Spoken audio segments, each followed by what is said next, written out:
guys, and welcome back to the channel. I have many things to haul for you today. And apologies that it has been a little while since I got a video up. There have just been some changes in my life lately, so it's just been a bit busy and I haven't really had time to get a video up, but now I'm here with a giant makeup haul. I'm really excited to share it with you guys. Before we jump into it, I am going to mention again that we are doing a Dior bronzer giveaway, so please check out that review video for instructions on how to enter. And let's just jump right into the haul. So I have a couple of gigantic Sephora boxes, and I do also have something from Charlotte Tilbury. The first thing I have on the top is one of their 500-point rewards.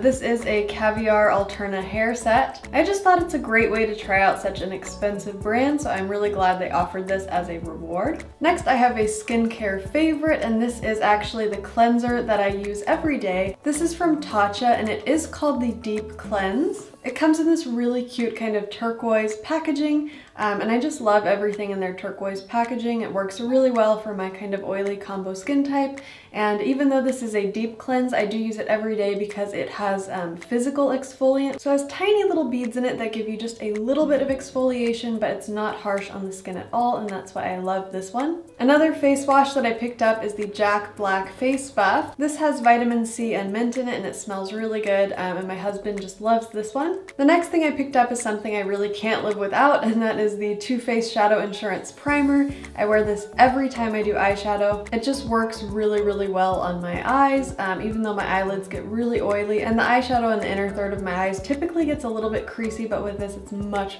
better. I also like that this primer is a little bit on the thin side, so it doesn't really cake up or feel heavy on my eyelids. Speaking of eyes, I did finally pick up the Belif Moisturizing and Firming Eye Cream. This is something that I talked about in my yearly favorites video, and I just really liked this one because it's kind of a light gel consistency. This product sinks into the skin really well, and then it doesn't cake up any makeup that goes over the top. And as you can see, it is just a white kind of gel cream. Next, I did pick up another lip conditioner just because I love my lip balm so much. This one is from Erin. It's called their Rose Lip Conditioner.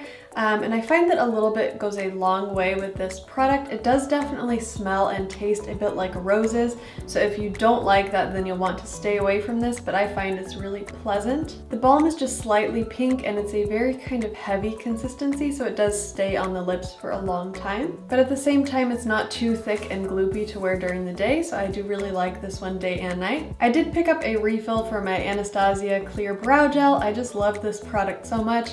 If you have like really thick eyebrows or like really coarse eyebrow hair, then I find nothing else really holds the hairs as well as this product. It also has a large wand in it, so it looks kind of like a mascara wand, and that just helps comb through and tame those kind of coarse hairs. Although you do have to be a bit careful because this looks an awful lot like a mascara tube, and one time I did accidentally grab my mascara instead of this and start putting it on my eyebrows, and of course I'd already done all my other makeup and it was like a complete disaster, but at least I got a good story out of it. So those are all my kind of restock products, the products that I really love and use all the time, and let's get into some of the more exciting makeup products. I've been eyeing this one for a long time. This is the Tom Ford Cream Color for Eyes in Burnished Copper. I do have also his cream eyeshadow in Sphinx, and I really just love the consistency and how that one applied, so I did want to pick up another shade. The name is just a little bit confusing for this one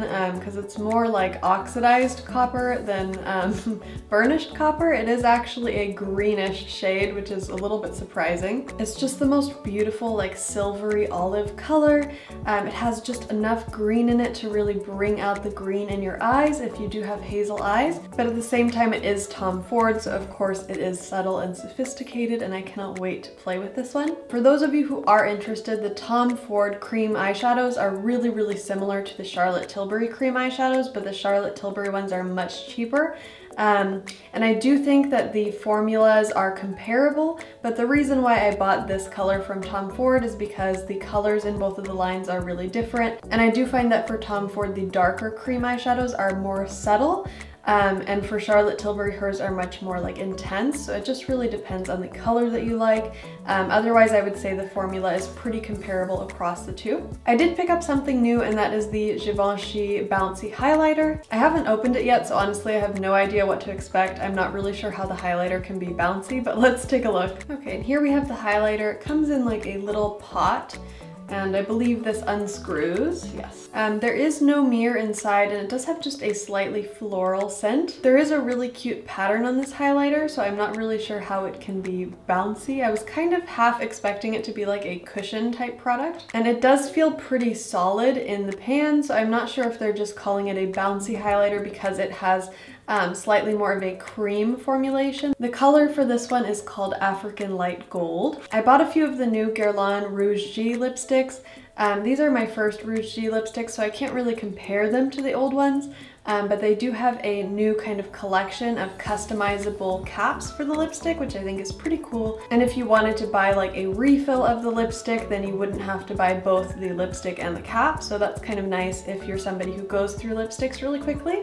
This first one I bought is Rouge G number 3 in light rosewood. So I'm expecting this to be a very nice like neutral everyday color. Because you're just buying the lipstick bullet, it does come with this little black cap to keep the lipstick protected. That is such a beautiful color, and it is kind of a typical like rosewood shade. It's a pretty neutral lip color on the slightly darker side. I'm definitely getting hints of like pink and brown in there. This is the cap that I got to go with that lipstick. I just thought the gold color looked really pretty. So this shade is called Parure Gold. They also have a rose gold shade, which is a little bit warmer. This cap is pretty heavy and thick because it does contain a mirror in here. That's actually really handy for people like me who have such a hard time putting on lipstick and reapplying lipstick. The mirror wants to spring open when you remove the cap, so you don't have to worry about like holding it open while you're applying your lipstick. And when you put the cap back on, the mirror is held shut by this little silver button. Isn't that just such a pretty gold? I just love it. So beautiful. The next one I picked up is number 23 in dark cherry. I really just couldn't resist getting a kind of brighter, bolder shade.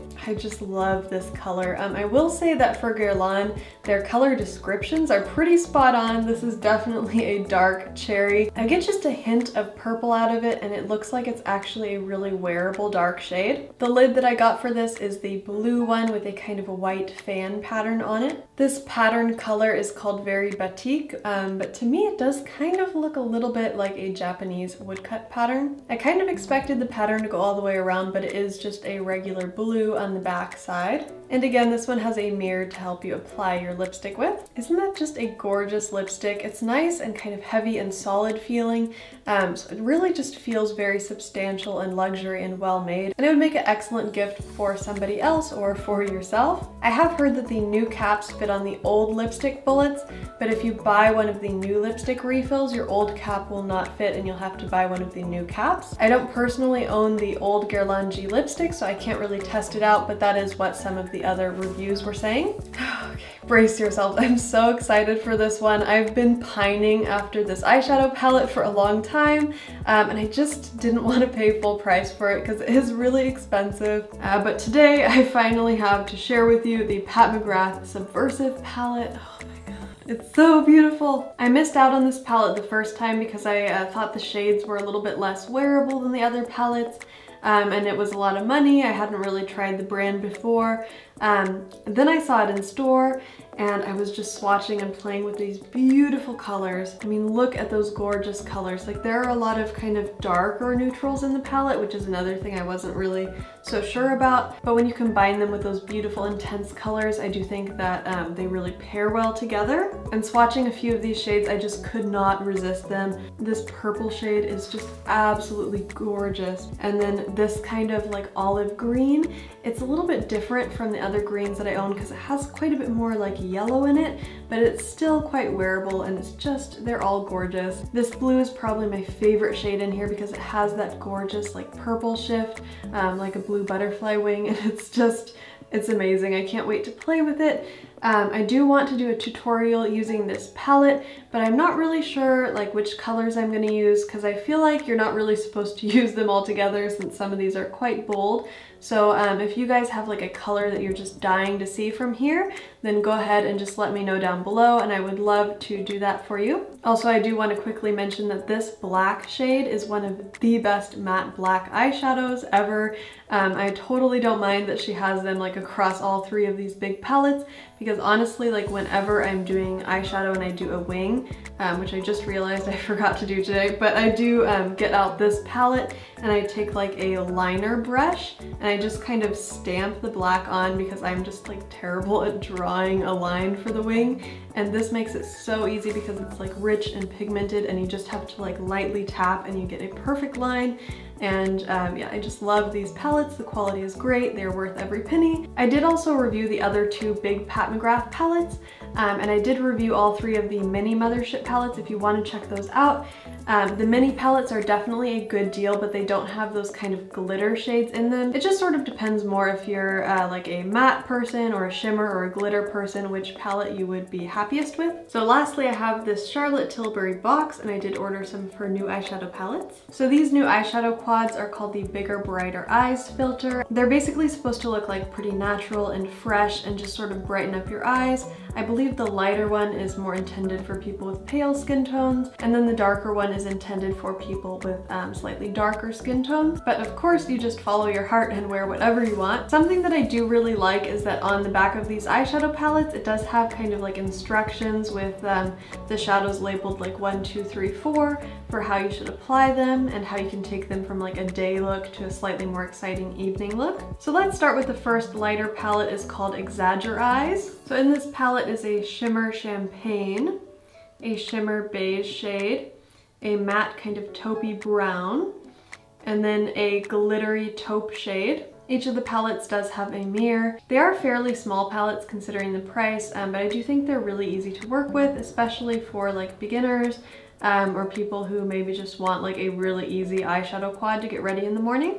The slightly darker eyeshadow quad is called TRANSFORMEYES, and this one has a shimmer golden beige shade, a shimmer golden brown shade with a strong hint of orange, a matte gray taupe shade, and then a matte light rust shade. And looking at the two side by side, I think you can see that EXAGGEREYES is a little bit more of a cool tone palette, and TRANSFORMEYES is a little bit of a warmer palette. TRANSFORMEYES also has 2 matte shades, whereas EXAGGEREYES has 1 matte shade and 1 glitter shade. And that's all that I have to haul for you guys today. Of course, I will be doing some more in-depth reviews of these products, but I just wanted to share them all now while I have some time. Don't forget to let me know what colors you'd like to see from the Pat McGrath palette, and also don't forget to enter in that giveaway. I do so love talking to you guys, and I've missed being here, so thanks for your patience. I'll be back with more exciting videos, and I'll talk to y'all again really soon. Bye guys!